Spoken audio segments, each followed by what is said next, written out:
அரசு பல்வேறு துறைகளின் சார்பில் பயனாளிகளுக்கு நலத்திட்ட உதவி வழங்கும் விழாவுக்கு வருகை தந்து அரசு நலத்திட்ட திருப்பூர் வடக்கு சட்டமன்ற உறுப்பினர் அவர்களையும் பல்லடம் சட்டமன்ற உறுப்பினர் அவர்களையும் துணை மேயர் உள்ளிட்ட அனைவருக்கும் எனது முதற்கனை வணக்கத்தினை தெரிவித்துக் கொள்கிறேன்.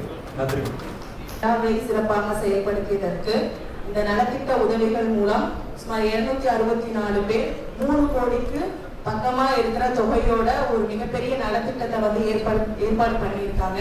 இதனால பயனடைகிற மக்கள் சிலரா இருந்தாலும் இதோட பயன் ஒரு பெரிய வகையில இருக்கும்.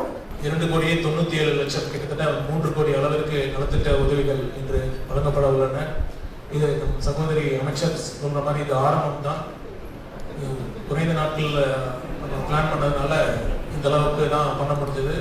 வரும் நாட்களில் திரும்பவும் யார் யார் பயனாளிகள்லாம் விடுபட்டு போயிருக்காங்களோ அவங்களையும் நமக்கு அரசின் எந்தெந்த துறை நலத்திட்டம் அவங்களுக்கு நீங்கள் சொல்லுங்கள். கண்டிப்பாக இதை செஞ்சு கொடுக்க வேண்டியது எங்கள் பொறுப்பு. சரிங்களா? நீங்கள் மட்டும் இல்லை, நீங்கள் உங்கள் நண்பர்கள் உறவினர்கள் எல்லாத்துட்டையும் சொல்லுங்கள். நல்லா கொண்டு போய் சேர்ப்போம்.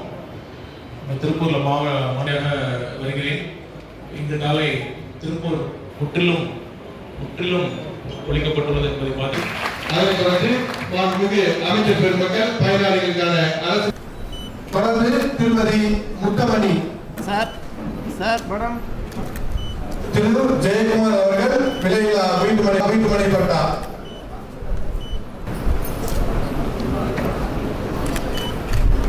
திரு சுகன் அவர்கள் மானிய உதவித்தொகை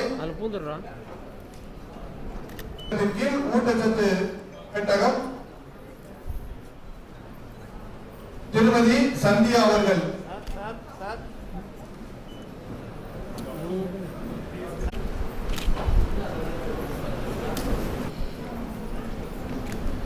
அதனைத் தொடர்ந்து புதுப்பாளையம் மகளிர் சுய உதவி குழு கடன் பெறும் பயனாளி